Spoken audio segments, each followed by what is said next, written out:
할렐루야. 우리 주님을 사랑하시면 아멘 하시겠습니다.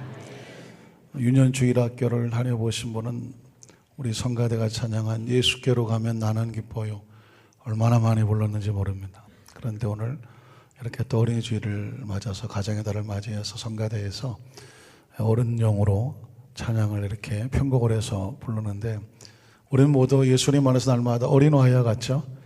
오늘 주님께서 우리를 어린아이처럼 기뻐하시고 하나님을 섬기는 우리 모든 성도들 가정 속에 5월달 한 달도 영혼도 잘 되시고 범사도 형통하시고 강건함이 넘쳐나시기를 주님의 이름으로 축원합니다. 우리 옆에 분 한번 축복하십시오. 하나님이 당신을 사랑하십니다. 나도 당신을 사랑합니다. 우리는 예수님 안에서 한 가족입니다. 확신하십니까? 좀 낯서십니까? 우린 예수님을 구주로 믿고 하나님의 자녀가 되면 예수님 안에서 한 형제요 자매가 되는 것, 한 가족이 되는 것 기억하시기를 주님의 이름으로 축복합니다. 한번 따라 하실까요? 용서가 없으면 천국도 없습니다. 이런 제목으로 말씀 은혜를 나누기 원합니다.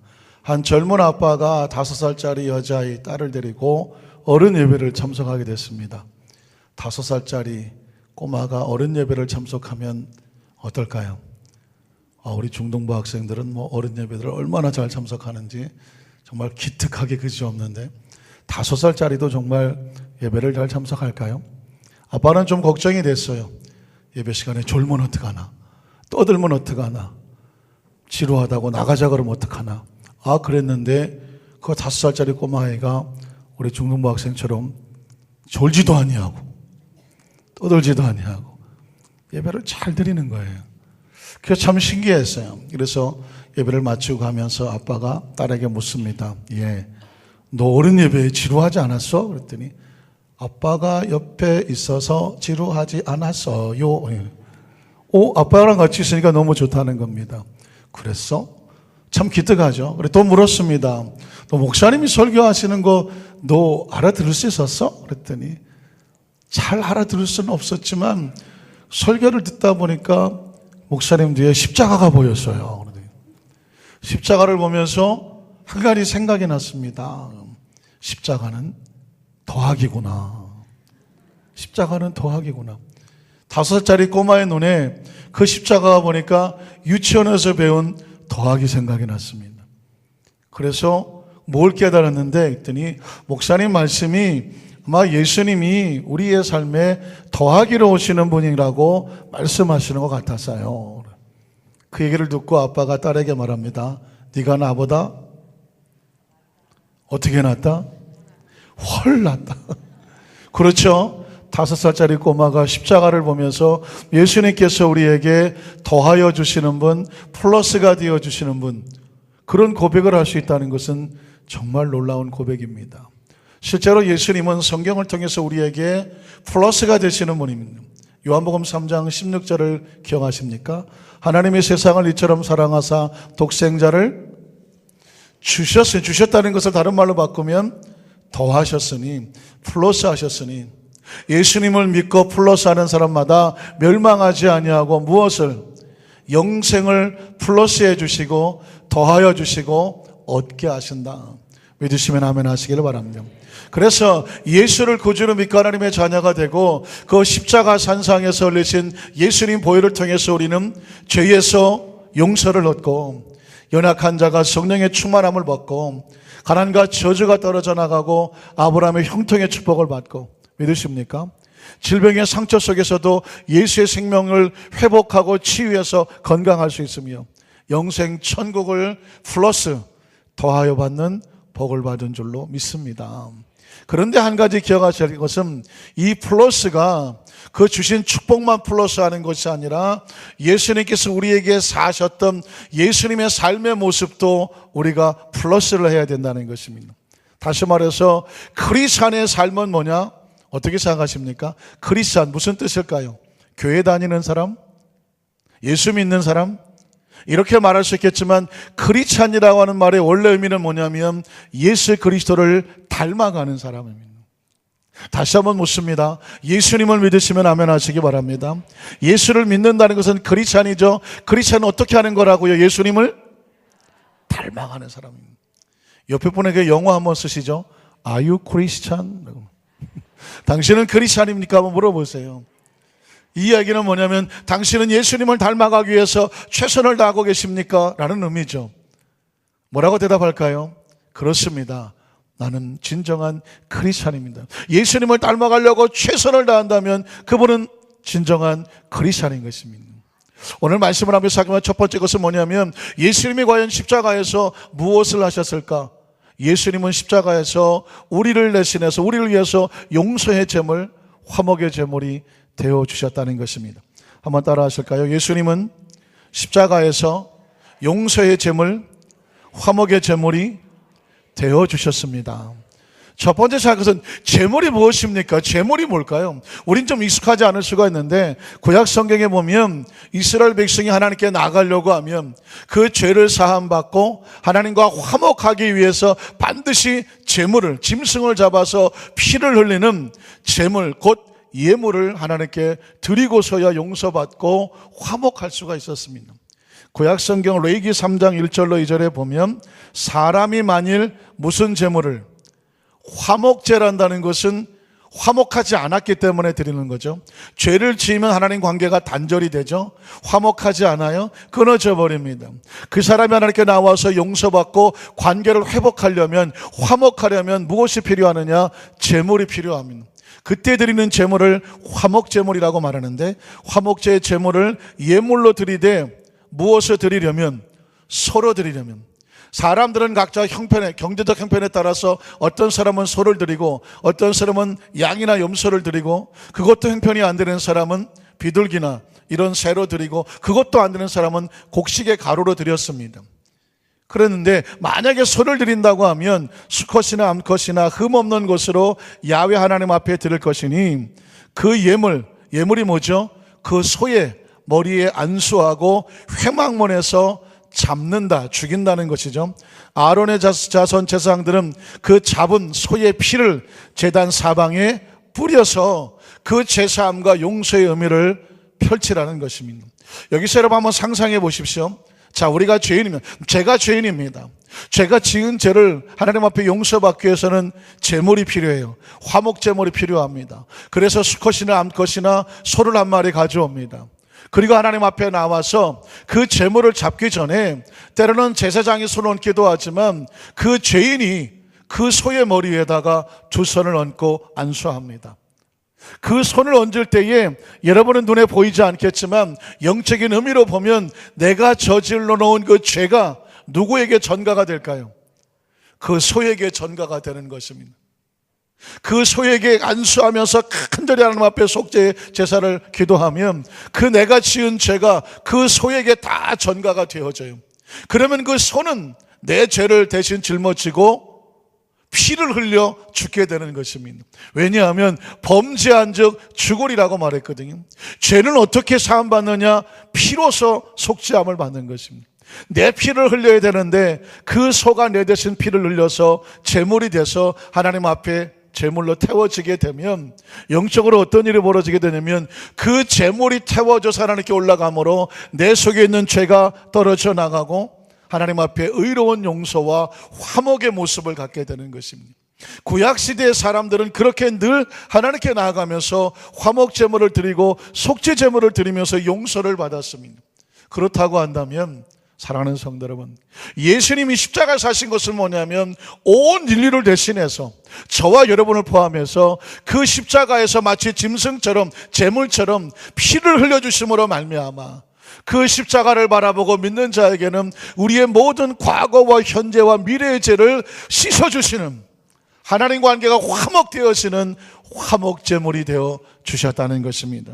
신약성경 에베소 2장 11절로 16절에 보면 그러므로 생각하라, 너희는 그때의 육체로는 이방인, 아직 하나님을 알지 못하는, 손으로 육체에 행한 할례를 받은 무리라 칭하는 자들로부터, 이스라엘 백성들로부터 할례를 받지 않는 무리라 칭함을 받는 자, 이스라엘 백성으로부터 구별됐다는 것입니다.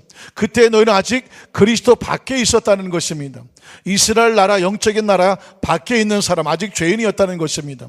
약속의 언약들에 대해서도 외인, 바깥에 있는 해당되지 않는 사람이고 세상에서 죄인이니까 소망이 없고 하나님도 없는 자였다는 것입니다. 이제는 전에 멀리 있던 너희가 누구를 통해서? 예수 그리스도 안에 들어옴으로 말미암아 그 그리스도의 피로서 가까운 자, 들어온 자가 되었다는 것입니다. 그는 우리의 화평이시다. 한번 따라 하실까요? 예수 그리스도는 우리의 화평이 있습니다. 어떻게 했다는 것입니까? 둘로 하나를 만드셔서 원수된 것, 그 중간에 막힌 이 죄악의 담을 자기 육체로 허물어 주시고 법조문으로 된 계명의 율법을 폐하셨으니 이는 둘로 자기 안에서 한 새 사람을 지어 화평하게 하시고 또 십자가로, 잘 들어보십시오, 십자가에서 한 손으로는 하나님의 손을 잡고 한 손으로는 죄인의 손을 잡아서 그 둘을 한 몸으로 하나님과 어떻게 하시려고? 화목하게 하시려고 화목제물이 되었다는 것입니다. 다시 한번 예수님을 구주로 믿으시면 아멘 하시기 바랍니다. 예수님께서 우리의 모든 과거와 현재와 미래의 죄를 씻겨주시고 용서해 주신 것을 믿으시면 아멘 하시기 바랍니다. 그러면 우리는 더 이상 하나님과 분리된 자가 아닙니다. 하나님과 화목된 자인 것입니다. 그러면 이런 질문이 생길 수 있겠죠. 구약시대는 그 죄를 지을 때마다 짐승을 잡아 드렸는데 예수를 믿고 하나님의 자녀가 되면 죄를 짓고 나갈 때 또 짐승의 피를 흘려야 됩니까? 성경에 보면 아니라고 말을 합니다.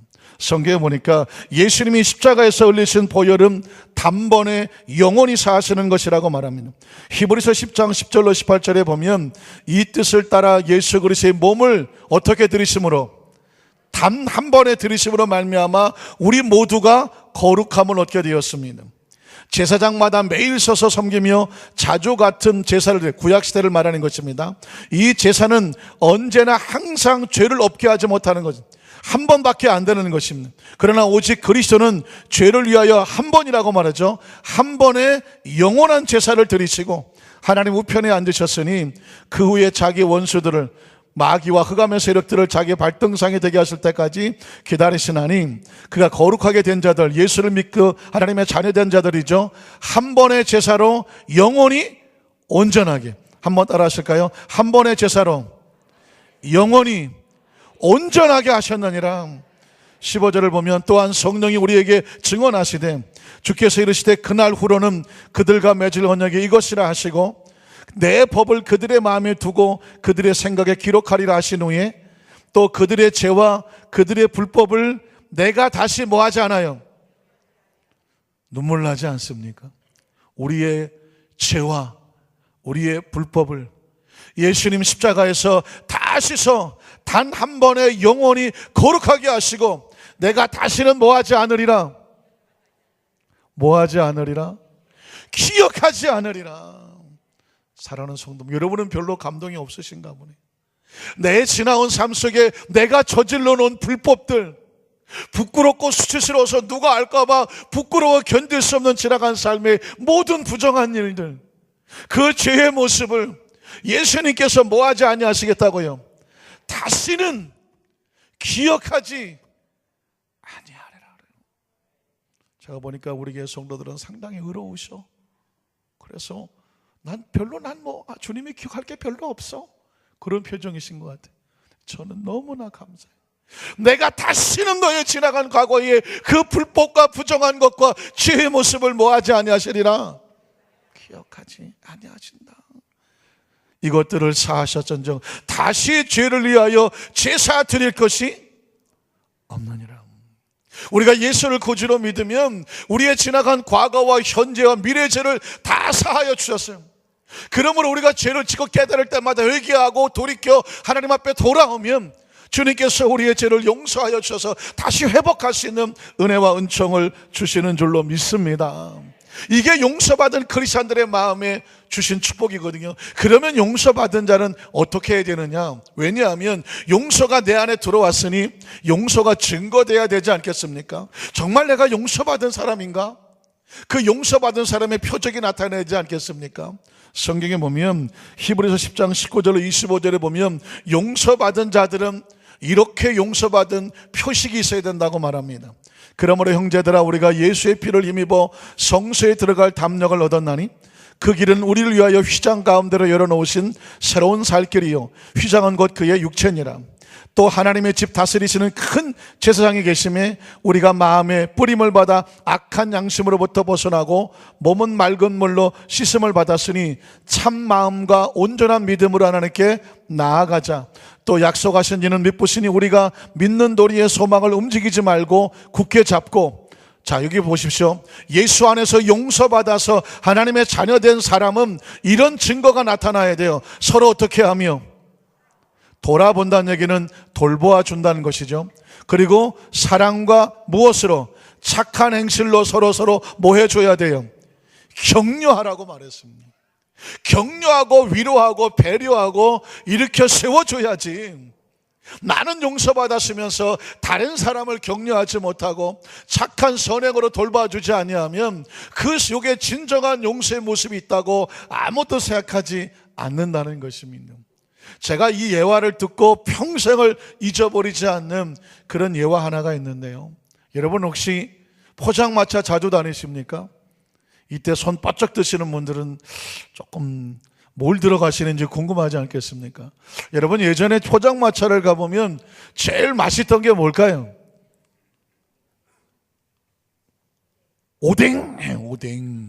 오뎅이 맛있고 또 뭐가 맛있나요? 떡볶이. 또 오늘 식전이라서 얘기만 들어도 막 침이 질질 흐르죠. 떡볶이, 김밥, 순대, 뭐 닭발, 뼈 없는 닭발, 뭐 여러 가지 많이 있었겠죠.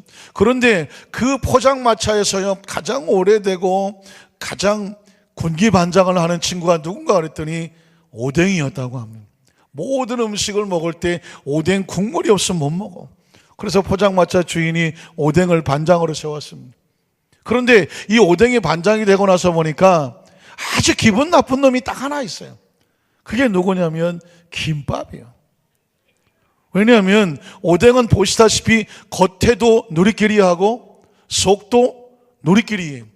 자긴 자부심이 있어요. 나는 겉과 속이 같은 사람이야. 같은 오뎅이야. 사람은 아니고. 그러니까 적어도 나는 남을 속이진 않아. 겉모습이 속모습이라는 것입니다.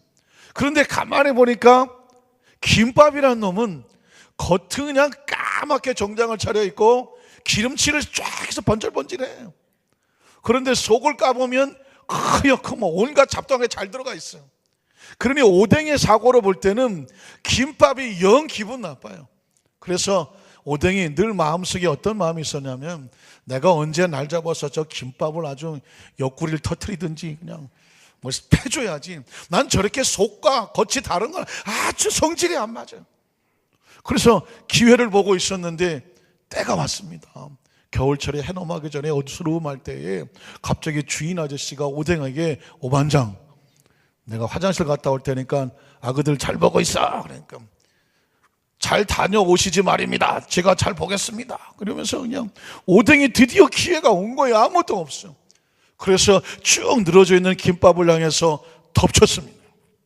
덮치고 원투 스트레이트에다가 어퍼컷을 날리고 평상시 하고 있었던 옆구리를 쳤어.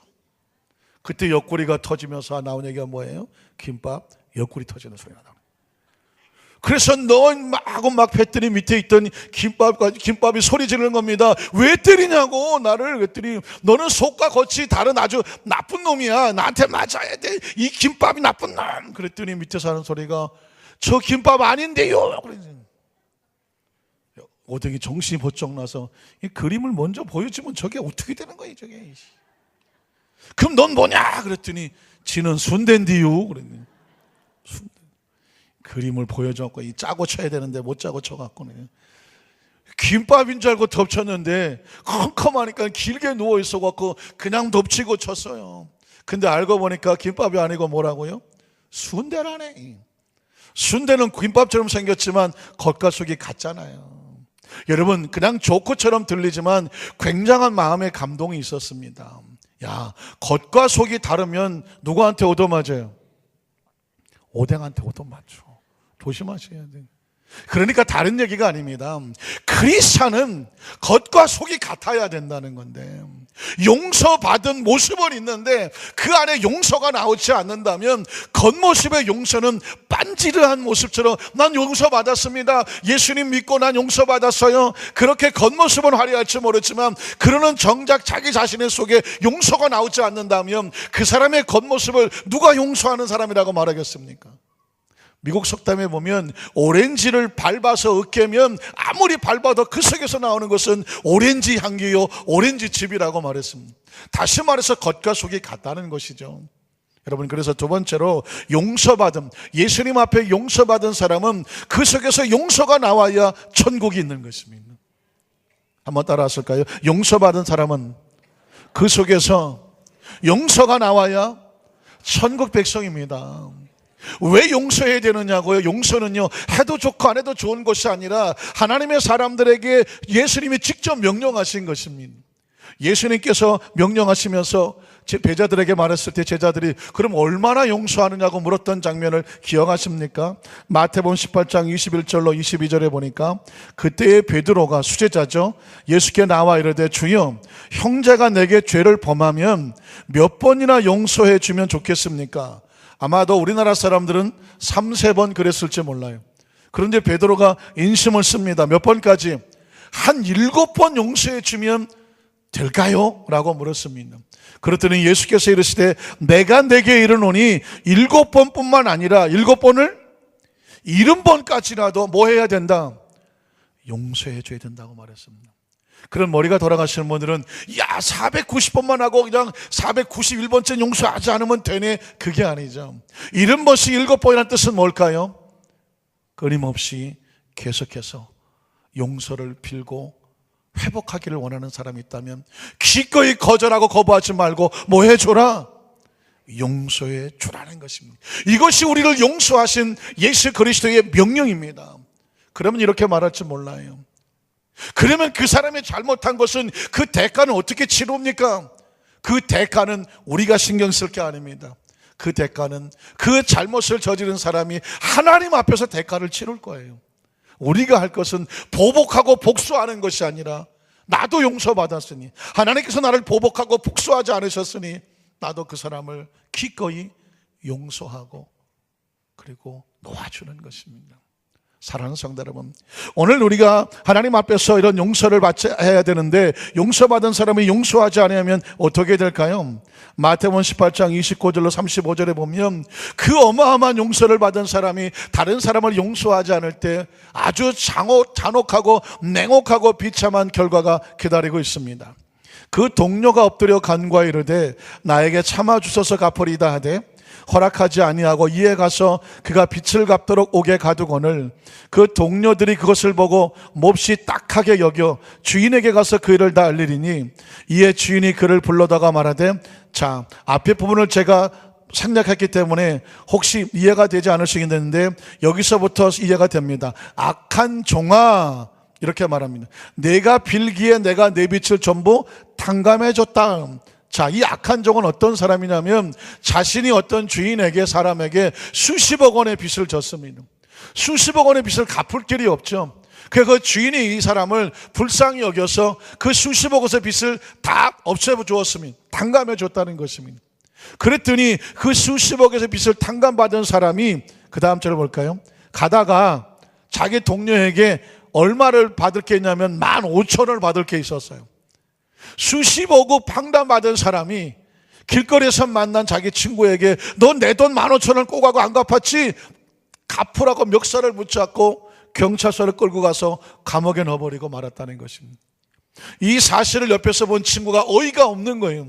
자기는 수십억 원의 빚을 탕감을 받았으면서 자기 친구에게 15,000원을 갚지 않는다고 잡아다가 경찰서를 끌고 갔습니다. 이 상황을 보고 나서 그 주인한테 가서 얘기를 했더니 주인이 와서 이렇게 말하는 것입니다. 내가 너를 불쌍히 여김과 같이 너도 내 동료를 어떻게 여겨야 돼요? 불쌍히 여김이 마땅하다. 누가 보기에? 하나님 보시기에 마땅하다는. 저와 여러분이 지나간 삶 속에 용서받고 우리가 주님께서 우리를 탕감해 주신 것을 돈으로 계산한다면 상상이 안 되는 거예요. 그런데 나에게 잘못한 사람이 그 작은 거 하나 때문에 용서하지 않는다면 오늘 주님이 똑같이 말씀하는 거죠. 내가 너를 불쌍히 여김과 같이 너도 내 동료를 불쌍히 여김이 마땅하지 아니하고, 그 다음 절을 보면 주인이 분노합니다. 다시 그 빚을 다 갚도록 그를 옥졸들에게 넘겼다고 말하고 있습니다. 그리고 35절에 예수님께서 용서에 대해서 이렇게 말씀하는 것입니다. 같이 읽을까요? 너희가 각각 마음으로부터 형제를 용서하지 아니하면 나의 하늘 아버지께서도 너희에게 어떻게 하시리라? 똑같이 너희를 뭐하지 않는다? 용서하지 않냐고 그 빚을 다 갚도록 하신다는 것입니다. 여러분, 천국은 뭐 하는 곳입니까? 용서하는 것입니다. 지옥은 뭐 하는 곳입니까? 용서가 안 되는 곳입니다. 그러니 우리 안에 천국이 들어오려면 우리 안에 뭐가 있어야 될까요? 용서가 있어야 돼요. 우리 안에 용서가 들어오지 않으면 여직도 미움과 원한과 분노로 인하여서 살기에 등등하고 적개심으로 가득하면 예수를 믿어도 그 안에 뭐가 없을까요? 천국이 없는 것입니다. 우리 공동체 안에서 신앙생활하면서 반드시 우리가 이 용서를 가지고 우리 안에 천국을 만들어야 되는데, 용서라는 것을 제가 구별과 차별이라는 관점에서 이렇게 한번 설명을 해보겠습니다. 신앙생활 속에서 진정으로 용서를 가지고 있는 사람은 구별은 합니다. 그러나 절대로 차별을 하지는 않습니다. 구별해야 될 게 뭘까요? 사실은 우리 공동체 속에서 연세가 많으신 어르신들, 특히 부모님들, 또 어린 친구들, 우리가 뭐 해야 될까요? 사회 속에서도 약자나 힘없는 사람들, 또 연세 드신 분들 공경하면서 배려하면서 뭐 해드립니까? 구별해드리는 것입니다. 부모님을 구별해서 봉양하는 것이고, 어르신들을 구별해서 먼저 배려해드리는 것이고, 어린아이들을 구별하는 거죠. 이걸 차별이라고 말하지 않습니다. 그런데 아주 조심스러운 것은 뭐냐면, 너무 효를 강조하다가 다른 젊은 사람들에게 상처가 된다면 이것도 생각해 볼 문제입니다. 저 서울의 미아리에 가면 한 교회가 있는데, 그 교회는 강단에서 늘 효를 강조합니다. 마치 효를 안 하면 지옥 갈 것 같이 합니다. 그래서 그 교회에 가면 평균 연령이 70 이상 되신 분만 앉아 계십니다. 왜? 효를 얘기하니까. 20대 30대 젊은 사람들은 절대 그 교회 안 갑니다. 왜냐하면 예배 마치고 나면 그 부모님들 이렇게 말합니다. 오늘 목사님 말씀 들었지? 효도하라는 얘기 들었지? 그래갖고는 집에 와서 설교를 더 들어야 됩니다. 그러니까 이게 마땅히 해야 될 효인데 스트레스가 됩니다. 그러니까 진정한 효는 뭐냐면 부모님도 행복해야 되고 누구도 행복해야 돼요. 자녀들도 부담 없이 같이 더불어 행복해야 돼요. 항상 기억하십시오. 그리스도의 복음 안에서의 행복은 상생이에요. 서로 행복해야 돼요. 또 어떤 교회는 또 너무 젊은 사람들만 오도록, 우리 교회는 젊은 사람만 와야 돼, 나이 든 사람은 오시지 마세요 해갖고 교회 벽을 쳐놨어. 교회일까요? 젊은 공동체일까요? 그건 젊은 사람은 선교를 받을지 모르지만 거기에서 나이 먹은 사람을 오지 못하도록 벽을 쳐놨다고 하면 죄송한 얘기지만 예수 그리스도 안에서의 복음의 모습은 아니라고 생각을 합니다. 구별한다는 것은 뭐냐면 남녀는 구별되어야 되죠. 남녀는 차별하지 않습니다. 남성과 여성은 구별됩니다. 그런데 최근에 지금 전 세계적으로 문제가 되고 있는 것은 바로 이 동성애로 인하여 남녀의 구별이 없어지려고 합니다. 여러분 뉴스 보셨겠지만 미국에서도 오바마 대통령도 골치가 아파서 이 동성애 차별을 금지해야 된다고 또 적극 나서기도 한다네요. 그 사람들이 주장하는 게 뭔지 아십니까? 자기는 몸은 남자예요. 그런데 속에 있는 건 여성이 움직인다는 것입니다. 화장실을 가야 되겠는데 몸이 남자라 남자 화장실을 가야 되는데 사실 자기 속은 여자라 여자 화장실 가고 싶다는 것입니다. 그래서 남자 화장실도 못 가고 여자 화장실도 못 가니까 아예 우리 같은 사람을 차별하지 말고 화장실에 있는 남성과 여자의 그림을 뭐 해달라? 띄워달라는 거죠. 화장실 하나로 합쳐달라는 것입니다. 그거 가지고 지금 미국이 싸워요. 화장실을 하나로 통합한다네. 이제는 뭐 남자 여자 구별이 없어진다는 것입니다. 여러분 이건 남자 여자를 구별을 없앨 게 아니라 정말 그럴 수밖에 없는 사람은 그럴 수 없는 사람들로 구별시켜주면 되는 거지. 그걸로 인하여 차별을 시킨다고 하면 앞으로 남녀 목욕탕도 없어집니다. 아무런 반응이 없으시구나. 아무런 반응이 없습니다. 깜짝 놀라셔야 되는데 구별합니다. 여러분, 사실상 이건 구별과 차별이 이렇게 중요한 거예요. 구별될 건 구별되고 차별될 것은 차별된다고 하지만 기독교 안에서 우리는 누구도 차별하지 않습니다. 단지 뭐 합니까? 구별하는 것입니다. 그래서 우리 공동체 안에 아주 조심해야 될 것이 뭐냐, 이런 상황을 차별하면 안 됩니다. 예를 들어서 피부 색깔이 달라요. 인종이 다르다는 것입니다. 때로 흑인이 올 수 있고 또 화인이 올 수 있고 또 백인이 올 수 있습니다. 그리스도인들의 눈에 백인, 흑인, 황인이 보이면 안 됩니다. 우린 모두 예수님 안에서 뭐가 보여야 되냐면 형제와 자매가 보여야 됩니다. 또 조심할 것은 뭐냐면 특히 공동체 안에서 지방색으로 인해서 차별하면 안 됩니다.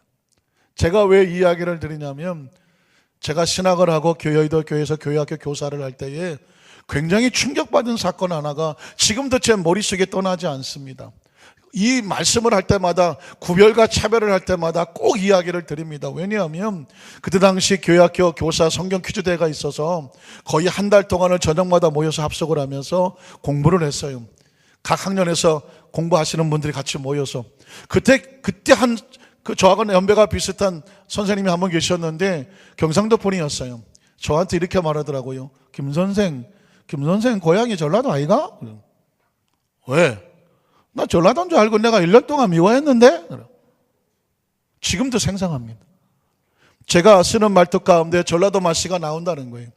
그 사람은 저를 전라도 사람인 줄 알았어요. 그래서 1년 동안 소리 없이 미워했다는 것입니다. 그분도 신학생이었는데 지금도 목회를 하고 계시는데 그때 충격을 받았습니다. 예수를 믿는데 전라도, 경상도, 충청도, 강원도 구분을 한다? 이게 복음인가? 이게 예수님께서 원하시는 공동체의 모습인가? 절대로 아니죠. 절대로 아닙니다. 우리나라는 정치적으로 아직도 삼국시대에 살고 있는 것 같아요. 정치는 어쩔 수 없어요. 그러나 그리스도 안에 공동체는 안 돼. 우리는 예수님 안에서 철저하게 전라도도 없고 경상도도 없고 충청도도 없고 지역색이 없어요. 우린 뭐만 있느냐? 예수님 안에서 형제와 자매와 우리 모두는 가족들입니다. 제가 가끔씩 전라도 사투리를 써요. 이유는 뭔지 아십니까? 우린 모두는 하나다라는 것입니다. 말투가 다르고 사투리 때문에 구별되고 차별될 수 없어요. 여러분, 제가 어느 자료에 보니까 시편 23편을 각 사투리 버전으로 해놨는데 같이 읽어볼 거예요. 여러분 사투리를 한번 써보세요. 그리고 여러분에게 익숙하지 않은 말로 한번 시편 23편을 같이 읽어보세요. 그리고 나서 느껴보세요. 표현이 다르지 내용은 똑같다는 것입니다. 여러분, 먼저 전라도 사투리로 시편 23편을 같이 한번 시방부터 무엇이냐 같이 한번 목소리 풀고 같이 읽어봅니다. 여호와는 거시기 뭐냐? 내 목 잡은 게이 내가 시방 모질한 게 한 개도 없어버려야 오매 좋은 거 빠져서 그래요. 그냥 반이 시방 나를 쌈박한 거시기 거 뭐냐? 말이 막히면 그냥 거 뭐냐 하시면 됩니다. 그런 풀밭에 잡아쳐 놓고 심신이 노골노골 해보는 또랑물가로 데리고 가 분단께 긁어이 내 정신 바짝 차리게 해놓고 거시기 지발 똑바로 살아보라라 해보네. 긁어 그냥 반 이름 땜시 허벌나게 좋은 길로 데리고 가분단께 내가 깝깝한 그런 또랑탱이 댕겨도 한나도 안 무서불고 괜찮아 보라이. 그것이 왜 그러냐면 그냥 반이 시방 나한테 딱 달라붙어 갖고 안 놔주는 거란께. 긁어 그냥 반 짝대기하고 막가지가 시방 나를 나긋나긋하게 해보라니. 또이 꽉 싸죽여도 시원찮은 그놈의 시키 왼수 앞에서 나를 허천나게 또는 허벌나게 믿어져 볼거이. 또 반딱반딱한 머리기름을 펴발라본께 내 밥통과 물통이 막 메어 터져 불더란께. 내 평상에 허전나게 또는 허벌나게 좋은 것을 막 줘본께 내가 오저 죽어볼 것더라고. 그렇게 나는 절대로 그 집에서 안 따라잡을란다. 아멘 안 하십니까? 여러분, 사투리가 이렇게 써도 내용은 같아요. 충청도 사투리 가볼까요? 목소리 풀거요. 여호와는요 염생이 같은 지를 키우시고 먹이시는 분이시니 지가 부족한 것이 없네요. 그분이 지를 무지무지 파른 풀밭에 엎어러지게 하시고요 니나노하기 딱 좋은 둔봉 가생이로 인도하여 주셔요. 지 영혼을 살려주시고요, 그분의 함자를 위하여 의의 길로 인도하시는 것이지요. 지가 죽어 나자발지도 모를 깜깜하고 칙칙한 골짜기를 댕겨도요, 해코지가 무서워지지 않는 것은 주님께서 지와 같이 하시기 때문이지요. 아마 주님의 지팡이와 막대기가 지를 지켜주시네요. 주님께서 지 왼수의 면전에서 상다리가 부러질 정도로 잔치를 여시고요, 지름으로 지 머리에 발라주시니 지가 몸둘 바를 모르겠어요. 시방도 지잔이 넘쳐요. 지 평생 동안 선하심과 인자하심이 참말로 지를 따라다닐 모양이니 지가 여호와의 집에 아예 푹 눌러 살 것이요. 이제 경상도로 갑니다. 목을 다시 풀어야 되죠. 나가 아니라 니라고 해야 될 것 같아요. 니 여호와라고 하는 양반 이름 들어봤나? 그냥 그 양반이 내 학교 목자 된다 아이가. 내사 답답할 게 한 개도 없다 아이가. 그 양반이 낼로 시퍼런 불구덩이로 디비치고 이는 경상도인데 전라도인데 막 섞여 나옵니다. 저 쓰남 또랑까 안 있나? 글로 내를 데리고 댕기신다 아이가. 내 정신도 또박또박 챙기시 갖고 옳게 살아라 하고 안 하나? 그게 다 그 양반 체면 때문에 그러시는 기라. 내 삼아 지길빈한 골짜기 고디 시커먼 데서도 간띠가 부고 댕기시는 이유가 다 있는 기라. 그 양반이 빽이 억수로 세다 아이가. 그 양반 몽디와 짝대기가 아니나 그걸로 낼로 지키시 갖고 내 지길 놈들 문디 앞에서 낼로 팔팔 키워주신다 안 가나? 내사 아무리 복잡하다 삭해도 진양반이 허구한 날 낼로 지켜줄 게니까 내 삼아 어쩌든지 그 양반 옆구덩이에 딱 붙어가 죽어도 안 떠난다. 아멘 하죠. 아이고 힘들다. 여러분 제가 이걸 왜 같이 읽자고 한 얘기는 뭐냐면 각자 사투리로만 쓰지 남의 사투리를 써본 적이 없잖아요. 근데 써보시니까 어떻습니까? 다 같은 마음이에요. 표현만 다르지 우린 다 예수님 안에서 시편 23편에 다윗의 신앙 고백을 내 고백으로 알고 이렇게 읽든 저렇게 읽든 다 은혜 받고 감사하고 귀하고 소중한 하나님의 백성들이고 하나님의 자녀들인 줄로 믿습니다.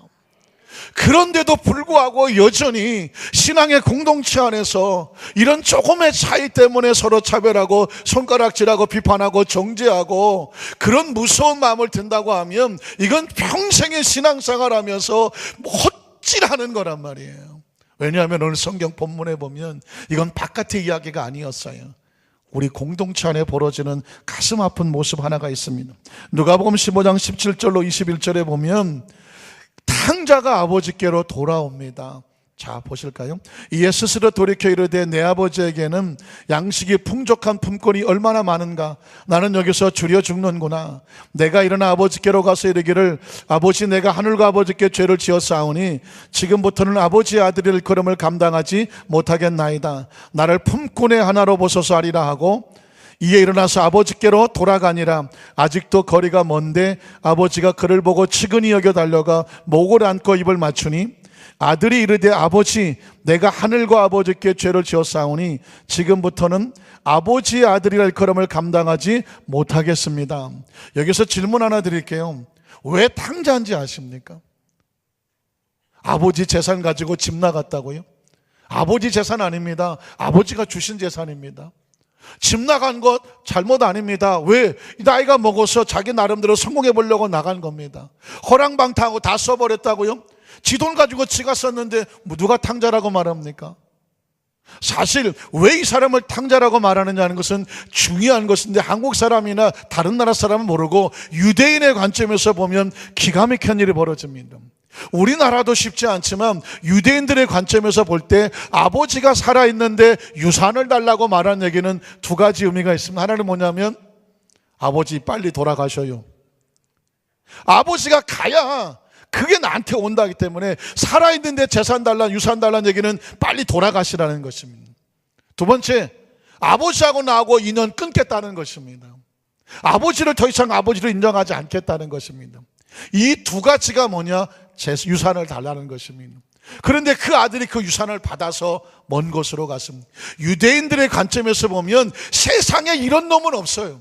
그러니까 왜 탕자냐? 아버지와의 관계를 끊었고 살아있는 아버지대로 빨리 돌아가시라고 하는 놈이니까 탕자가 될 수밖에 없는 것입니다.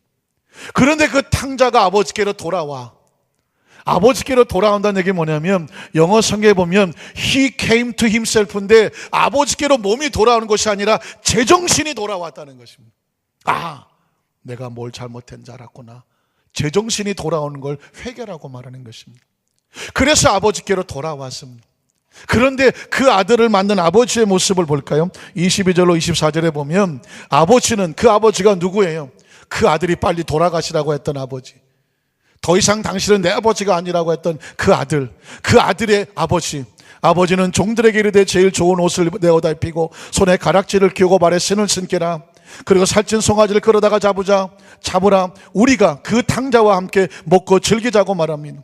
이 내 아들은 죽었다가 다시 살아났습니다. 아들이 집을 나가서 1년이 넘으면 그 아들은 죽은 자식으로 호적에서 지웁니다. 그런데 몇 년 뒤에 돌아왔으니 죽은 자식이 다시 돌아왔다고 말합니다.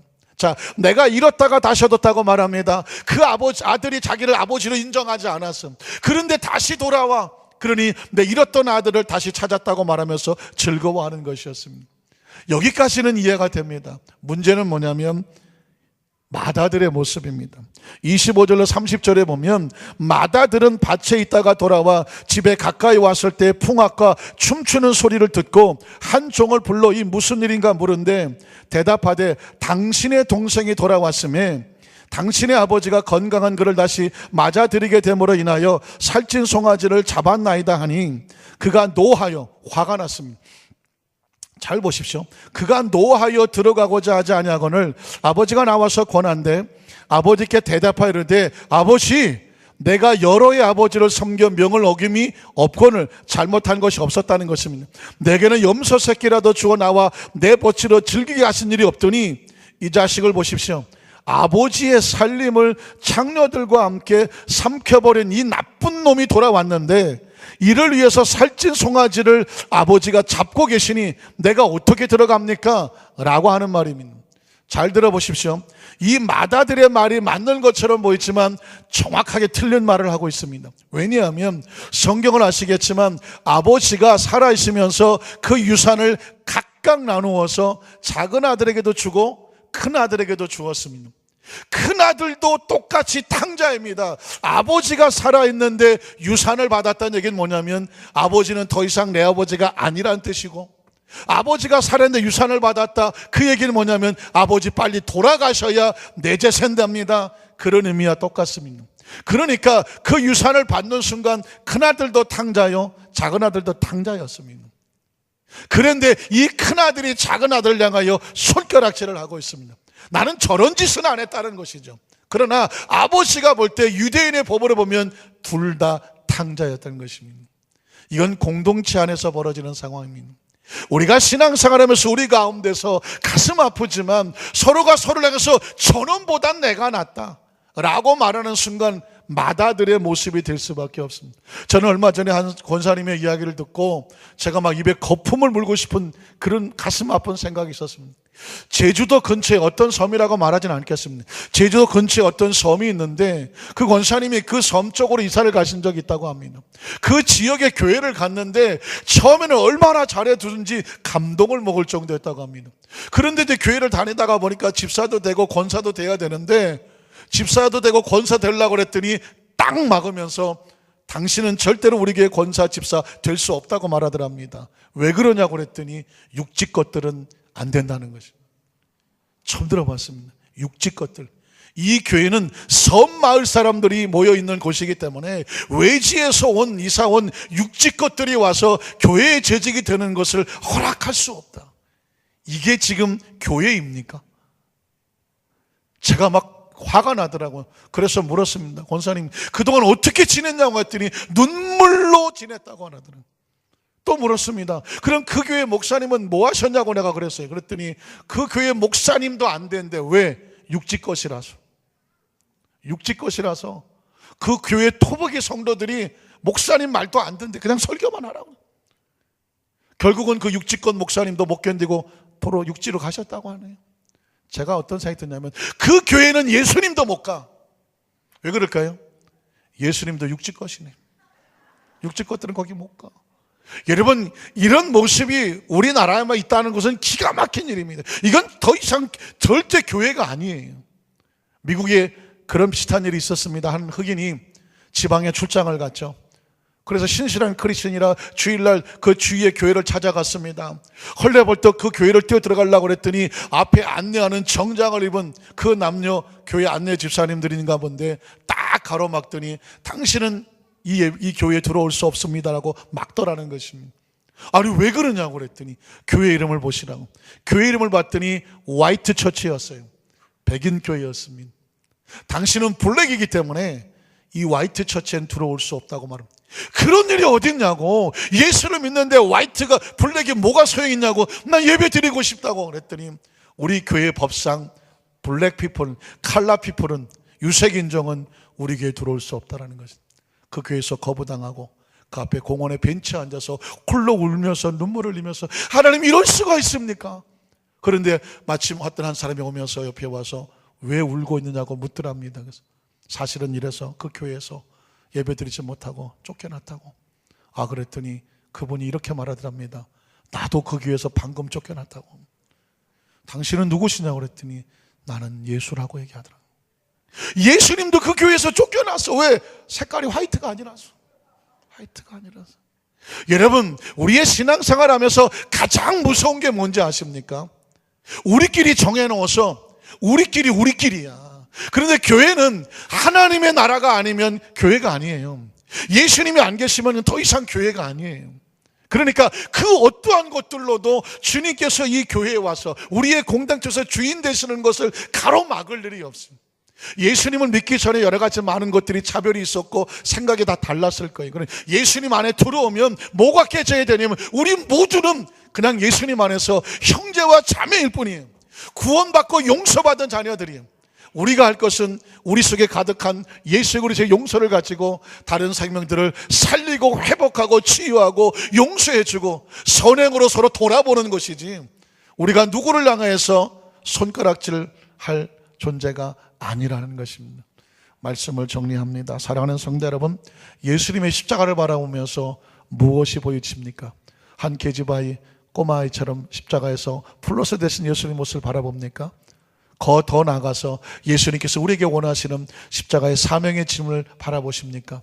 이 땅의 삶을 살면서 우리가 얼마나 용서받은 존재인 것을 감동으로 느끼신다고 하면 이제 우리 속에도 그 용서가 나가서 우리를 만나는 사람은 따뜻했으면 좋겠습니다.